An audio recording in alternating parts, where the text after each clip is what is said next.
guys, welcome back to another video. We're starting off with our yeast, 4 tablespoons of yeast with warm water. Okay, we're gonna let that sit for a little bit, right? Let the yeast grow and flourish.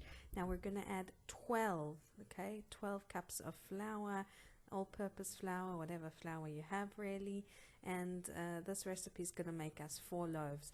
I'm adding in 4 eggs. I'm adding in about a half a cup of olive oil. You can use any oil of your liking. I just love the flavor of the olive oil, and you're going to mix that all together. And you can see this is still very dry. This is going to need a lot of love and a lot of liquid, so I'm gradually adding more water. I can't emphasize enough to add the water very slowly and carefully. You want to be rather in a situation where the dough is a bit dry rather than having a dough that's too wet, and it's much more tricky to get the dough right. So I'm slowly incorporating more water. You can do this in a mixer.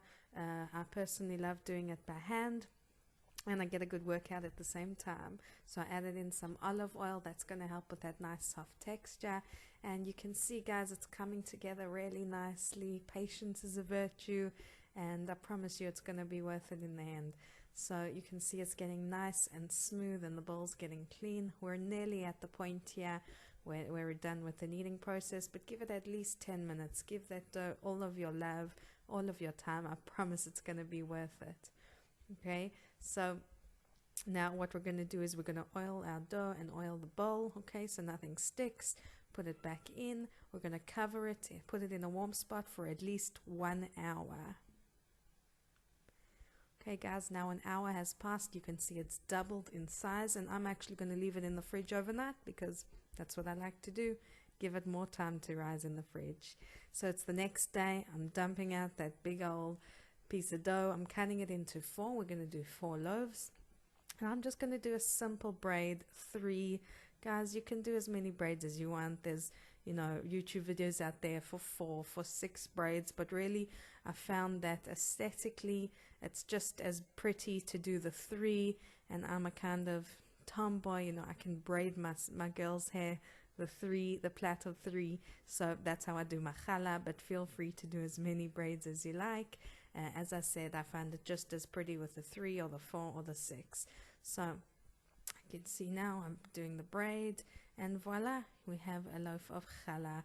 I'm just going to do one more to show you how easy and simple it is, and really doesn't take me too long, guys. This shouldn't take you too long, and the more you do it, the easier it gets. As they say, practice makes perfect.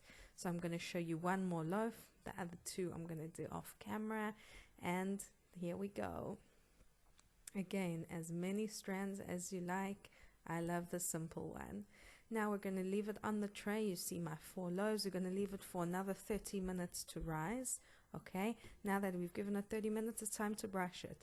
I realized I didn't have an egg just on Friday afternoon before Shabbat, so I'm using olive oil to brush it.